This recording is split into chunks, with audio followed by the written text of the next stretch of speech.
The Chicago Bears just gave some final clarity on a controversial trade. So here's what we know. And I'm providing this for some closure on the Justin Fields trade. I need it too.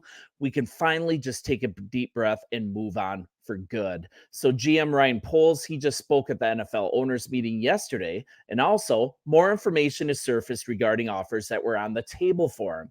It seems Poles taking an inferior offer out of the goodness of his heart. It might not be entirely true.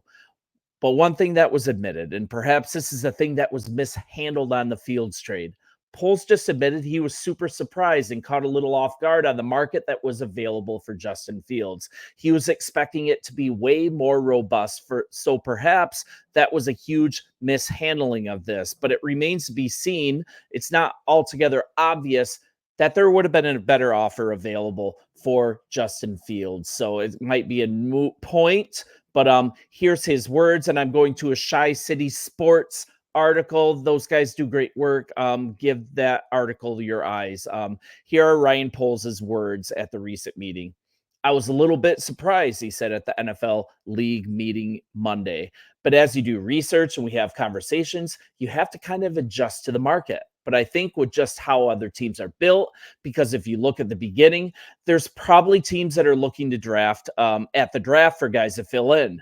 On the back end, playoff teams probably have someone in place already. So really, it was just a smaller pool of teams.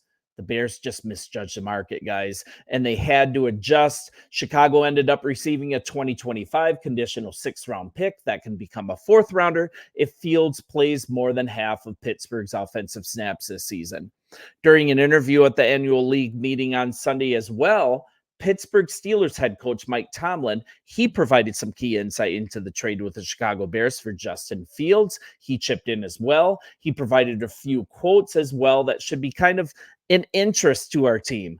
We need Fields to play 51% of the Steelers' offensive snaps in order to receive the 2025 fourth-round pick that's part of the deal. Reports were originally that GM Ryan Poles, and I quote, did right by Fields by trading him to a team that he could end up starting for. And it may have stopped the Bears from getting a better return from a different team, that they essentially left a better deal on the table just to be kind to Justin. But hey, there's one benefit here.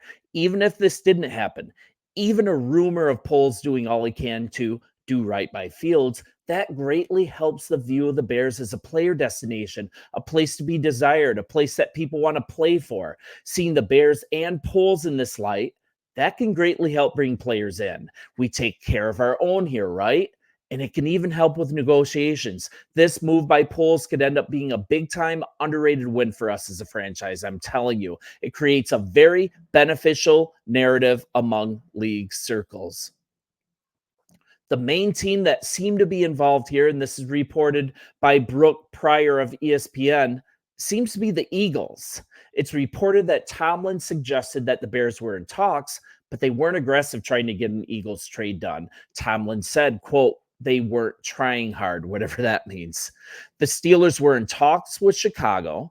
They are ready to pull the trigger on the trade, so they moved in and traded Kenny Pickett to the Eagles in preparation. A question here. Did the Bears get outmaneuvered? It's hard to say without full transparency here from all involved, but here's what Tomlin had to say. But what is obviously clear here at this point is that Pittsburgh did not trade Kenny Pickett until they knew that they had Justin Fields well in hand. So that's kind of interesting. That's new.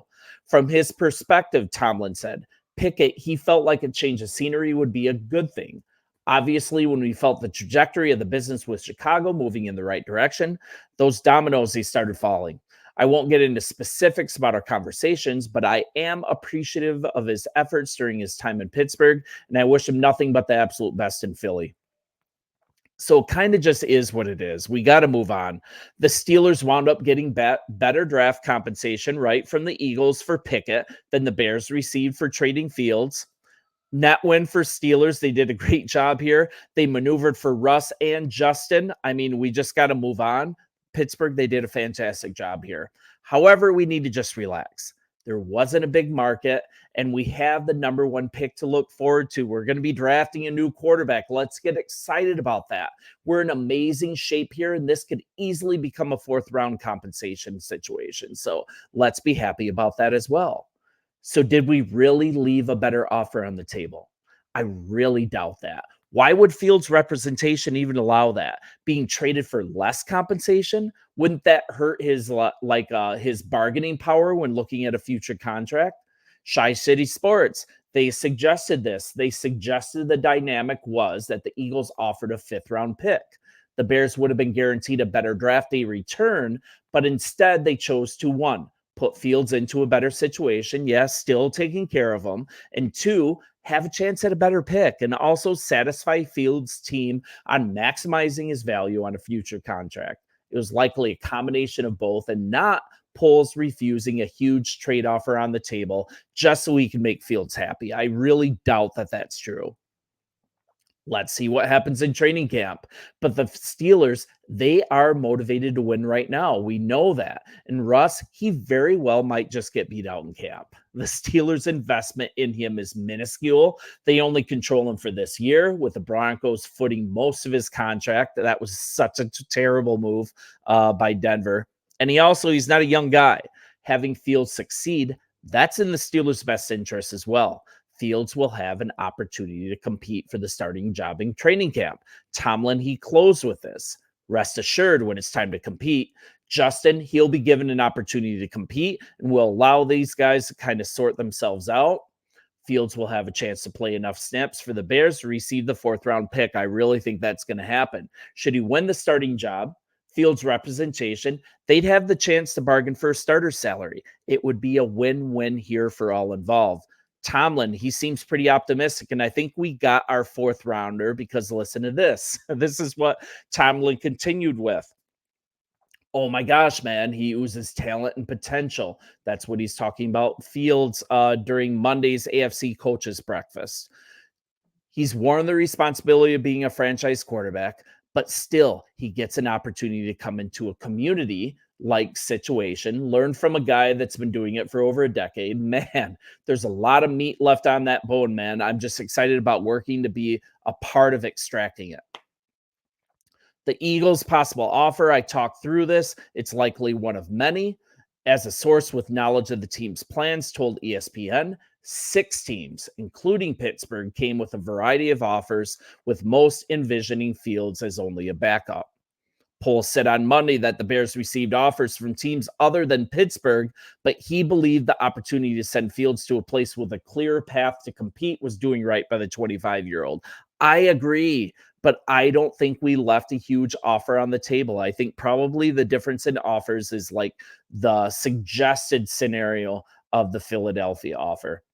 Poles said this, they have a starter with Russ, but there's more of an open competition. I felt like from my perspective, where there were other opportunities, where there were some quarterbacks that were either veteran guys or young guys that had already been paid. So it would have been a tougher situation for him to get on the field. Poles and our own coach Flus, they called Fields from Eberflus's home to inform the quarterback that he was being traded on March 16th.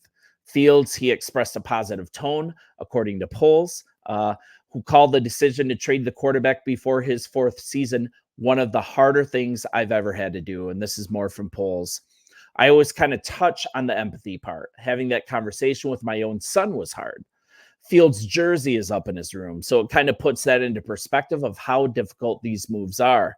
But I really felt like this was best for our organization, best for Justin. I said that at the combine. I wanted to do right by him. We did that. We had a really good conversation. And I think that is a really good narrative to have around the league for our GM, for our team. I think it's a super big pull to be able to bring guys in the door to play for us if all things remain equal. If they know that we're going to take care of them as players, that a lot of times is the tipping point in negotiations. So let's just close the door on this trade. We can root for Justin to succeed in Pittsburgh, and we can get ready to welcome presumed number 1 pick Caleb Williams. Let's have an open mind, guys. Come on. Let's make his transition to Chicago the best it possibly can be. Let's not be a miserable and critical fan base all the time. We have so much to celebrate here. We're ascending. We have the number one pick. That hardly ever happens. This is such a unique situation here. We can still we'll still travel from Orlando to LSU's Pro Day Wednesday. We're going to observe quarterback Jaden Daniels. We're going to do our due diligence. He's expected to be a top 3 draft pick here, and then we're going to fly back to Chicago. One thing of note, and I said this previously, Poles isn't going to be in attendance to watch Drake May at UNC's Pro Day Thursday. He said the Bears will be represented by quarterbacks coach Kerry Joseph and several scouting executives, but not the whole brass. This makes me think that if we do surprise, if we do go another direction, May, he's not the pivot. It'd most likely be Daniels in my eyes if we did pivot. So what's next with Caleb? The Bears are going to host Williams on a top 30 visit next week. That's when we'll gather his medical data. Williams, he faced some controversy, and I think it was well earned when he opted not to give the medical information to all 32 franchises at the NFL Combine last month. He said he'd provide it during visits to several teams, and that's where we're at. Polls close with, I've done this over the years when guys come in. He's talking about when he was asked what he hopes to glean from Williams' visit to Hallis Hall. We can really do some installations, take a break, and then have them reinstalled back to you just in terms of recall. So he's going to start talking playbook, build relationships with coaches, make sure that there's a compatibility there. And I don't know, my mind's starting to change. I'm starting to get excited about Caleb Williams. I hope that he's a generational prospect that so many people, the consensus opinion on him is exactly that. And if he's our pick, we got to welcome him with open arms. We got to support him as a fan base and make this transition easy. Let's not be miserable. It is what it is with the Fields trade. Let's move on. And I appreciate you guys. Bear down and we'll talk soon. See ya.